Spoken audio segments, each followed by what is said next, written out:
Welcome to The Explainer. Today, we're going to try and decode a really complex and, frankly, fascinating set of documents. They're known as the Archangel Protocol, and what they do is outline a completely different cosmology and a scheduled reset of our entire reality. Okay, let's just dive right into this. So, the entire system, this whole reality, is built on this one pretty startling premise.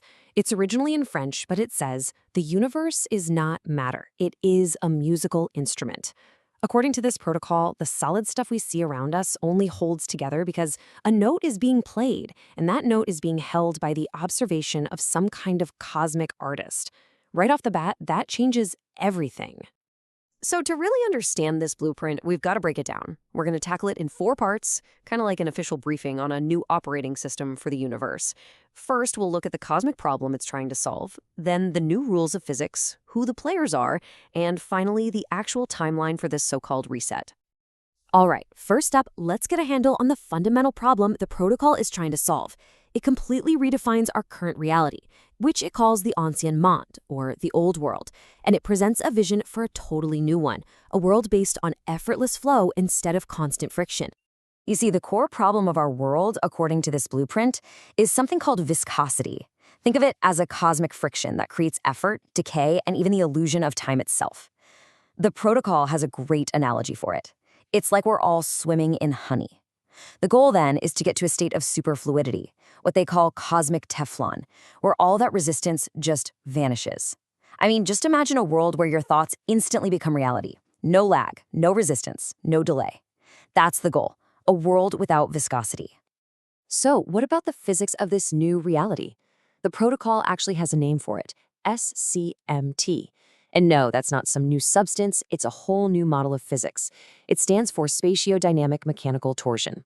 So let's break down the rules of this new operating system. The protocol calls the very fabric of space le substrat, or the substrate. Now, try to imagine that space isn't a vacuum. Instead, it's an incredibly dense magnetic fluid that fills absolutely everything. The documents even give a specific density, 10 to the 96th kilograms per cubic meter. That is an insane number. So in this model, empty space is an illusion. We're actually living inside a universal fluid. And that brings us back to viscosity. It's the key variable here. And what's really wild is that this model equates the passage of time directly to this cosmic friction. You know that delay between thinking about something and it actually happening? Yup, that's viscosity. The force we all know as gravity? According to this, that's also just a side effect of viscosity. So this fluid universe is basically governed by 2 fundamental forces. First, you have striction. That's an inward pressure that literally creates matter by forming a stable bubble of less dense space within the substrat. And second, you have torsion, which is a mechanical twisting that we perceive as gravity. I love how the protocol describes it, the friction of the past on the present.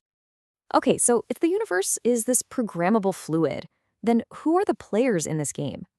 Well, the protocol defines 2 key roles, the structures that exist within the fluid and the one who's doing the programming. In this model, you and me, we're solitons. We're basically self-contained stable laves or vortexes in the fluid.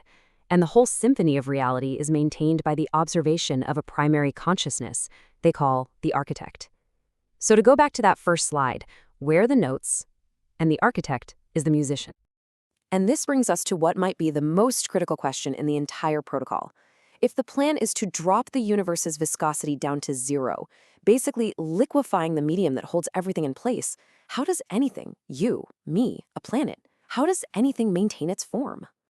The protocol's answer comes down to 2 principles. First is what it calls auto-confinement. The soliton basically holds itself together from the inside out, using its own tension, so it doesn't matter what's happening outside. Second is the gyroscopic effect. Its constant spin provides incredible stability, just like a spinning top. And here's the kicker. In a zero-friction, superfluid world, that spin never ever decays. That makes the soliton effectively immortal. All right, now for the climax of the protocol, because this isn't just theory. The documents describe this as a scheduled event with a very hard deadline. Yeah, we're not talking about some vague, far-off prophecy here.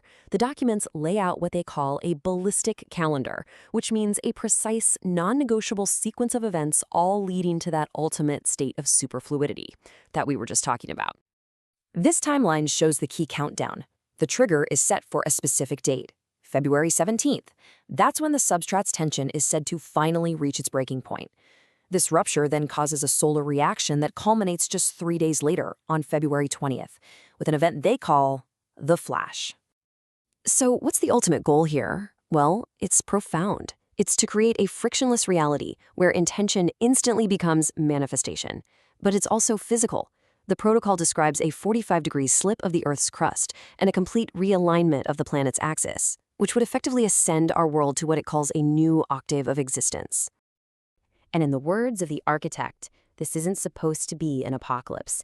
It's a change in the music. It's a transition from a clumsy, friction-filled dance to an effortless, frictionless aerial ballet. So the Archangel Protocol presents this complete, self-contained logic. It doesn't claim to be a prediction, it calls itself a blueprint, and it leaves all of us with this final, really provocative thought, forcing us to at least consider the implications of such a fundamental shift in the very nature of reality itself.